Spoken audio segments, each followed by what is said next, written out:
मैं कह रहा हूँ ना, प्लीज मुझे पे करने दो। मैंने कहा ना हम कर लेंगे, आप जाएं प्लीज। हेलो पापा की देवर है ये।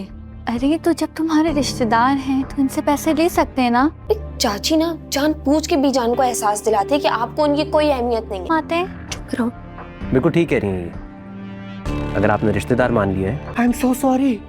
ड्रामा सीरियल चालबाज के आने वाले एपिसोड में आप लोग देखेंगे जब आयजा ने अपनी बहन अनाया को किसी के साथ गाड़ी में बैठता हुआ देखा, तो उसके बाद अनाया जब घर आई तो घर आने के बाद आयजा ने उसे अपने कमरे में बुलाया और कमरे में जाकर उससे पूछा कौन था वो लड़का जिसके साथ तुम इतने गप्पे लड़ा रही थी। ये बात सुनकर अनाया काफी डर जाएगी और डरते हुए कहेगी कौन लड़का, किसके बारे में बात कर रही हैं आप। लेकिन आयजा उससे कहेगी साफ साफ बताओ वरना मुझसे बुरा कोई नहीं होगा। यहाँ पर अनाया इस सोचों में गुम हो जाएगी कि आयजा भाभी को शायद आशिर भाई ने कुछ बताया होगा, क्योंकि जब मैं शायान के साथ उस रेस्टोरेंट में बैठी थी तो वहां पर आशिर भाई भी अपनी गर्लफ्रेंड के साथ आए थे, जरूर उन्हीं ने ये चुगली मारी होगी। यहाँ पर अनाया आशिर के खिलाफ बदगुमानियां डालना शुरू कर देगी अपने दिलो दिमाग में, लेकिन असल में अनाया को इस बारे में नहीं पता होगा कि उसे तो खुद उसकी बहन ने देखा था, क्योंकि जिस गाड़ी में वो शायान के साथ बैठकर आई थी उस गाड़ी के आगे आयजा की गाड़ी खड़ी हुई थी और आयजा ने खुद अपनी आंखों से अनाया को देखा था। लेकिन अनाया समझती है कि चुपके से आशिर भाई ने मुझे देखा होगा और जाकर भाभी को सारी हकीकत बता दी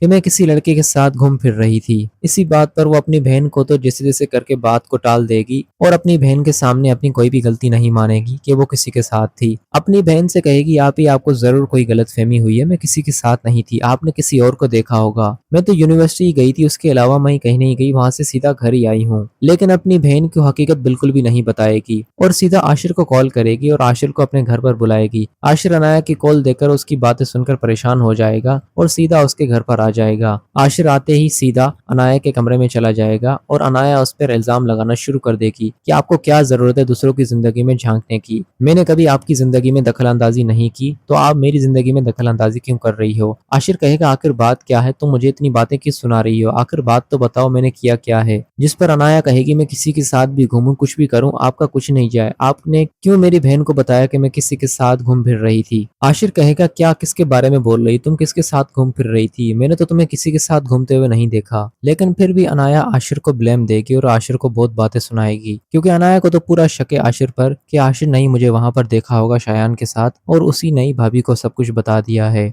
लेकिन दोस्तों आशिर ने तो ऐसा कुछ भी नहीं किया, उसने तो अनाया को वहां पर देखा ही नहीं, देखा तो उसकी सगी बहन ने था उसे। फिर आशिर के घर पर आने के बाद अनाया की माँ परेशान हो जाएगी और सीधा अपनी दूसरी बेटी को कॉल करेगी आयजा को, और आयजा को परेशानी के साथ बताएगी घर में कुछ हुआ है क्या, क्योंकि आशिर यहाँ पर आया है और अनाया के रूम में है, उससे बात कर रहा है। इस बात के बारे में आयजा को भी पता चल गया कि आशिर को अनाया ने बुलाया है, लेकिन अनाया ने आशिर को क्यों बुलाया है इस बात के बारे में आयजा परेशान हो जाएगी, क्योंकि इसके बारे में आयजा को नहीं पता कि आशिर भी उसी रेस्टोरेंट में अपनी गर्लफ्रेंड के साथ आया था जिस रेस्टोरेंट में पहले से ही अनाया अपने बॉयफ्रेंड के साथ शायान के साथ बैठी हुई थी। अभी यहाँ पर चीजें बहुत सारी गलतफहमी का शिकार बन चुकी हैं, लेकिन आयजा को सही बात पता चल भी जाएगी तब भी वो बात को और भी बढ़ावा देकर बता देगी, क्योंकि यही तो आदत है आयजा की और यही इसकी चालबाजियां। इस बार दोस्तों बहुत बड़ी गलतफहमी खड़ी होने वाली है।